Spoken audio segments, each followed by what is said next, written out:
Tonight, an update from Governor Jay Inslee.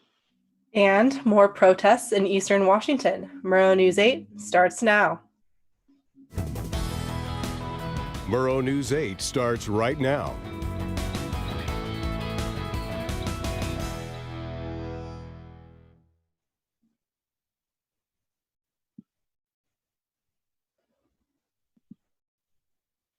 Good evening, everyone. I'm Caitlin Rappel. And I'm Grace Arness. Welcome back to Murrow News 8. Pullman city officials say there are a lot of unanswered questions when it comes to financial recovery in the wake of COVID-19. City Council member Brandon Chapman hosted an online town hall yesterday with several other local leaders to discuss recovery efforts after the state shutdown is lifted. One major concern is sales tax revenue, which will be lower because many businesses have had to shut their doors. Pullman Director of Finance and Administrative Services Mike Urban says the city won't know how much it lost because there is an 8-week delay for sales tax revenue reports. Chapman says many businesses have taken great steps to reduce the spread of disease, but one major question remains. What will the city's role be in telling businesses what to do when they start opening back up? In a televised update on Tuesday, Governor Jay Inslee said that Washington state may not be able to lift many of the stay-at-home restrictions by May 4th. Inslee said that returning to public life will occur in a series of steps. Several factors must be first, and that includes adequate testing and a vaccine. Inslee did say that he hopes that health modeling in the coming days will allow some activities to resume. Here's a clip from today's conference. The timeline, the most immediate timeline, is that we hope tomorrow we will receive additional modeling from the Institute for Disease Modeling, and we hope that that's going to show some improvement that data for the last 3 days suggested. And if it does, we think we can make some statements fairly shortly after that as to when some of these things could happen. A different interpretation of what surgery we can start, the ability to restart residential construction under very good hygiene. And those are things that we hope to be able to say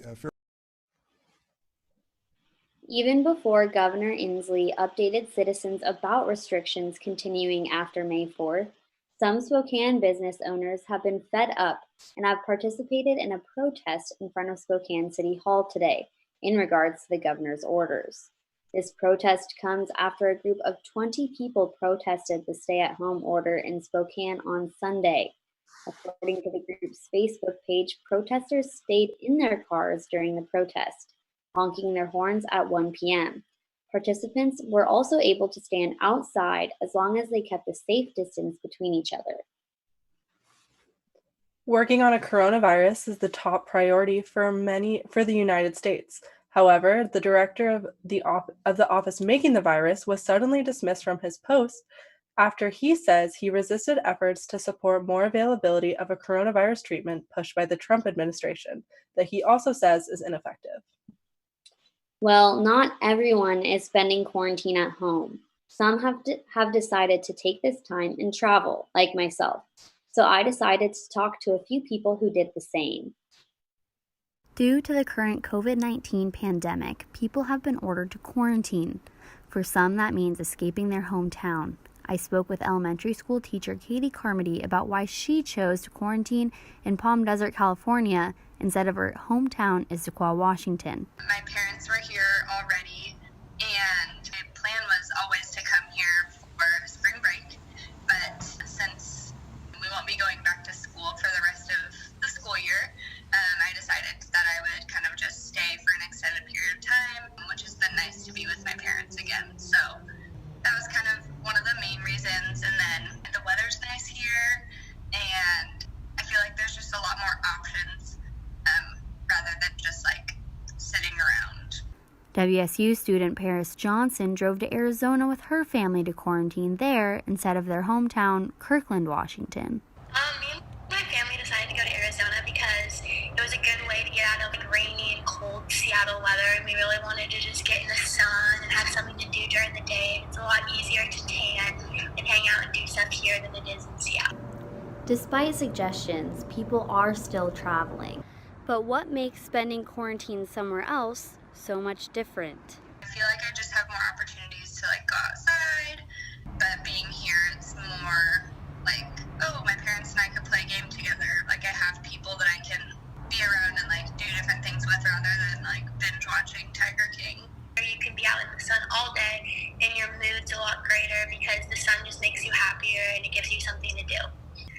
I think it's like motivating in different ways. Like here I'm a lot more motivated to like go outside and walk and run because it's a lot like sunnier, but it is a little bit harder to focus on schoolwork because you do want to be in the sun and swimming all day. So that is a little bit challenging, but it is pretty easy to like balance everything.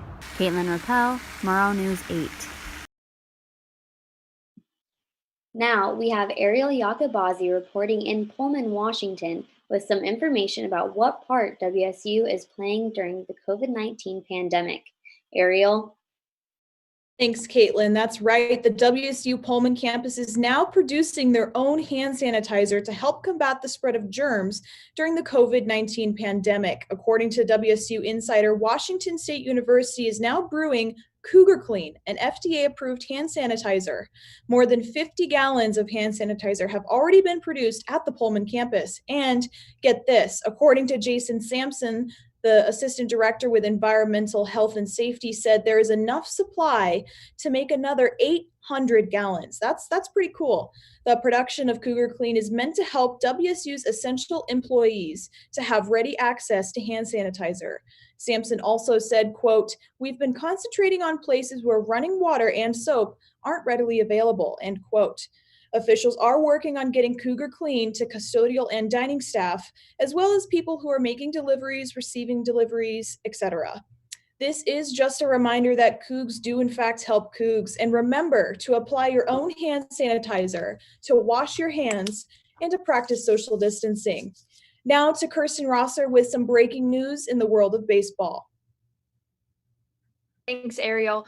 Well, the Boston Red Sox were stripped of their second-round pick in this year's amateur MLB draft for sign stealing in 2018. According to USA Today, former manager Alex Cora was also suspended through the 2020 postseason for his previous conduct as bench coach with the Houston Astros. Bob Manfred, MLB commissioner, announced today that the Red Sox broke the rules by using in-game video to revise sign sequences. In 2018, the Red Sox won 108 games and eventually the World Series. But MLB's report indicated the rules breaking ceased after regular season. And the 2020 NFL Draft is set to take place virtually starting tomorrow until Saturday. There are 2 Washington State Cougars who were invited to the NFL Combine and will be hoping to hear their names called in the coming days. Quarterback Anthony Gordon and wide receiver Desmond Patman are of the 2 prospects coming from WSU. According to the News Tribune, Gordon completed over 69% of his passes in the 2019 season, which ranked him among the best rates in the country last season. He also looked strong at the Reese's Senior Bowl and Combine, where he showed off his quick release technique. Projections for Gordon range from 4th-round pick to undrafted free agent. And Patman showed off his speed at the NFL Combine, running a 4.48 40-yard dash, which ranked 19th out of 40. Season he finished with 58 receptions, 762 yards, and 8 touchdowns. Patman is projected to be an undrafted free agent. And lastly, representatives of 17 coaches associations have written to NCAA President Mark Emmert opposing a recent proposal from a group of college conference commissioners, asking that the association consider actually providing schools temporary relief amid the coronavirus pandemic from several Division I membership requirements. So currently, as of now, FBS schools must field at least 16 teams. That's a minimum of 6 men's teams and 8 women's teams. Now, Division I schools must field at least 14 teams. Reducing the number of these fielded teams would actually reduce the minimum number of sports sponsorship requirements, and that would then open the door to eliminate some certain sports. Many think this should not be an option during the pandemic, and the coaches are opposing it. Now, we'll go to Luke Hudson to find out how many rainy days we have ahead of us. Luke? Thanks, Kirsten. Yeah, there's definitely some rain ahead, but let's take a look at how things are going in Pullman today. So today we saw a high of 57, and we'll see a low of 39 later tonight. But throughout the day, basically all we've seen is clouds. a few drops here and there, and there was only a projection for about 1/10 of an inch to fall, and that's going to be something we'll see tomorrow as well. So today we also sunrise 5:46 a.m., sunset 7:48 p.m. Getting earlier sunrise, late sunset as we transition, getting closer and closer to the end of the year, end of the school year, and closer to summer as well. Now let's take a look at tomorrow. So tomorrow, a high of 57, low of 39, and we'll see some more rain as well. I mean, it's only going to be about 1/10 of an inch, which for reference is about 2.5 fingernails in terms of their thickness stacked on top of each other. So really not that much. It's not going to affect travel or anything like that. But it is something to be aware of. When you have rainfall after a period of dryness like we've had for the past week or so, roads can be a little bit more slippery. And that's because the water will fall and then the oil that leaks from cars has dried on the roadway. And that water gets under it, which pushes the oil up, making it a little bit more slippery. Now let's take a look at how things are going for the state. Which is a lot of the same that we've been seeing in Pullman. Rain pretty much everywhere. And we'll start with the rainiest. Seattle and Olympia with highs of 54 and 55, with lows that won't even get below 40 tonight. They staying pretty normal in terms of the difference between high and low. Closer to Pullman in the middle of the state, we see Yakima and the Tri-Cities with a high of 61 and 62, with lows that won't get below 40 either. Enjoying some nice higher temperatures than we are, but still with rain predominantly across the state. Spokane getting much of the kind of the brunt of that with a high of 54 dipping down into a low of 42. They'll see a lot of rain today and tomorrow. Now let's take a look at our 5-day forecast for Pullman. Again, tomorrow we'll see a high of 56, low of 38 on Thursday with some more rain. Friday will be a little bit better. Not much of a chance of rain then, mostly partly cloudy with a nice high of 60. And then Saturday and Sunday, for the rest of the week, we'll see, for the weekend, we'll see nice highs in the lower 60s. Saturday is going to be a little bit rainy with about a 30% chance of precipitation in the morning before 11 a.m. And then Sunday will get a little bit nicer with a high of 61, low of 44, and a little bit more sun before we start the week off with a little bit more rain. And that's pretty much what we have for the 5-day forecast. Who are we going back to? I apologize. Caitlin, back to you. Thank you, Luke. Well, the U.S. Department of Education is honoring the Pullman School District for its sustainability efforts. Pullman schools received a 2020 Green Ribbon Sustainability Award from the federal agency. The award recognizes the school's efforts to reduce environmental impact and utility costs, improve health and wellness, and ensure effective sustainability education. Only 11 school districts in the country received this award. Well, that is all from us here at Murrow News 8. You can watch us live on YouTube every Wednesday at 5:30 p.m. News content can still be found at nwpb.org/mn8. And don't forget to follow us on social media. Have a good night, stay home, and stay healthy.